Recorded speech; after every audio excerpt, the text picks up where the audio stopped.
To most people, it's hard to imagine a dinner plate without meat as the main course. Modern society has certainly grown accustomed to meat and dairy as a staple part of our diets. Growing up, I never really thought about the journey it took for our food to get to our plate or the impacts that it had along the way. But as an environmental sustainability minor, I've begun to learn the different impacts humans have on the environment.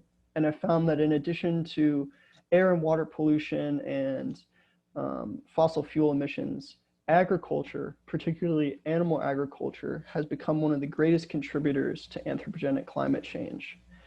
Now, today I will inform you about what animal agriculture is and how it impacts our environment through deforestation, methane gas creation, water pollution, and water usage. Now, first, what is animal agriculture?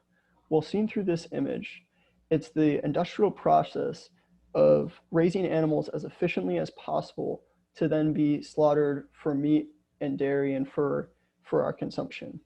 This process requires an intense amount of land and resources, which contribute to an enhanced greenhouse effect and therefore anthropogenic climate change. Now, it's important to note that the greenhouse effect is a normal process.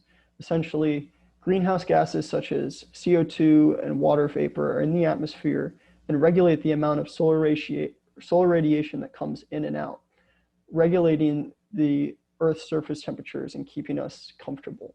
However, the enhanced greenhouse effect is when humans put an abnormally high amount of greenhouse gases into the atmosphere through fossil fuel emissions and such, skewing the temperature regulations and therefore contributing to an enhancement of climate change. Now again, climate change is a normal process that has always happened where throughout thousands of years, the Earth's climate gradually changes. But we found, as seen through this graph, that in the past 200 years, the enhanced greenhouse effect has contributed to an exponentially higher level of climate change that is abnormal.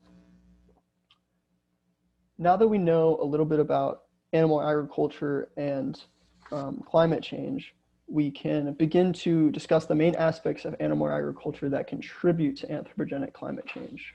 And the first is deforestation. In order to keep up with the supply and demand of animal agriculture, it results in a supreme amount of deforested land on a daily basis. Not only do we need to make room for the factory farms and industrial facilities, but even more so for the monocultures that it takes to feed the animals. According to David Pimentel, the amount of agriculture cultivated for livestock in the US alone could be used to feed nearly 800 million people. So essentially, we're deforesting all this land and using all this land just to feed the animals instead of feeding ourselves. The reason that deforestation is such a big contributor to CO2 pollution is because forests are the main CO2 absorption method in our environment. So when you deforest the trees, the CO2 is not only released, but you're losing that vessel for the CO2 to then be absorbed. So it results in an exponentially higher amount of CO2 in the atmosphere. In addition to CO2, animal agriculture is also responsible for methane, another powerful greenhouse gas. While it's not as abundant as CO2 in the atmosphere, according to the EPA, methane gas is 25 times stronger than CO2 at trapping heat in the atmosphere. Furthermore, according to the EPA, animal agriculture is responsible for 38% of all methane emissions. This is in part due to enteric fermentation, which is the natural process of livestock digesting their food and then therefore creating methane into the atmosphere.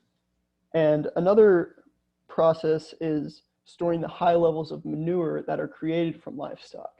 This image depicts a lake filled with manure in order to store all of it because it has nowhere else to go, therefore creating an intense amount of methane gas.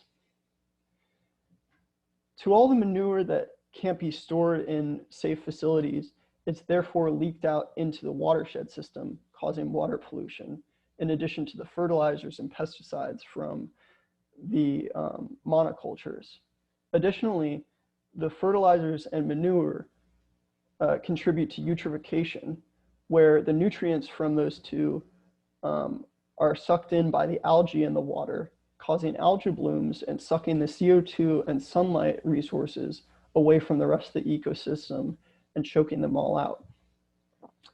Lastly, freshwater consumption is also high in animal agriculture.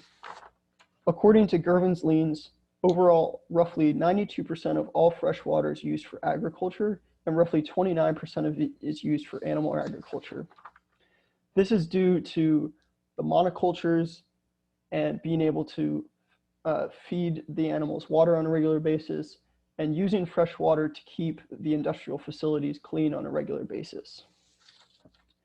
In conclusion, there's many other forms of environmental pollution, but I've shown you that animal agriculture is one of the major contributors to current anthropogenic climate change.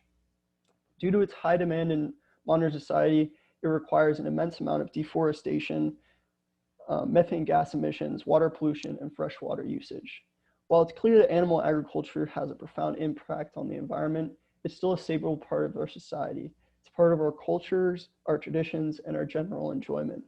However, it's important that we begin to try to consume less meat if we hope to ever mitigate anthropogenic climate change.